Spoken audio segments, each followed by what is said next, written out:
చంద్రబాబు నాయుడు గారికి ఇవ్వడం జరిగింది. కానీ దాని మీద ఎలాంటి స్పందన లేదు.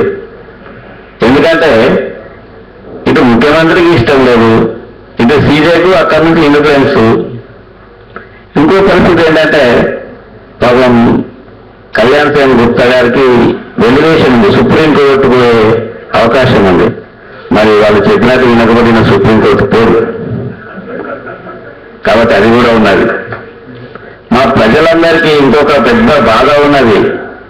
అంటే ఇది మేము న్యాయవాదులం కాబట్టి బహిర్గతంగా చెప్పేస్తున్నాం, మాకు ఎలాంటి భయం లేదు. ప్రజలందరూ అనుకుంటున్నారు యుద్ధాలైనా కూడా డబ్బు సరుకులకు అమ్ముడు పోతారు, మరి సీమాంధ్రులు అది కూడా అస్త్రం ప్రయోగించారేమో మరి ఈ యొక్క సీజే పైన అనే ఒక పెద్ద అపవాదం అయితే ప్రచారం జరుగుతున్నది.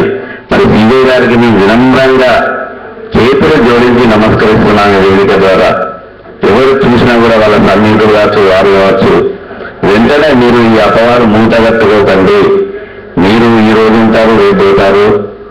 కానీ ఇక్కడ ప్రజలు మాత్రం మిమ్మల్ని ఒక దోషిగా చూడకుండా, ఒక అపవాదు మాకు అన్యాయం చేశాడని ఒక మచ్చ తెచ్చుకోకుండా మా తెలంగాణ బాధను ఆలోచించండి అని వేదిక ద్వారా మీకు విజ్ఞప్తి చేస్తున్నాం. ఇంకా మిత్రులు ఎవరైనా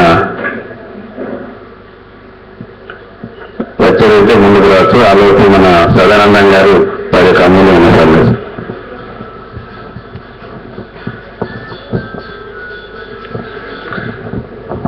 ఇప్పుడు మన మిత్రులు చెప్పినట్టుగా ఇక్కడ కేంద్రం సిద్ధంగా ఉన్నది. మన ముఖ్యమంత్రి గారు హైకోర్టును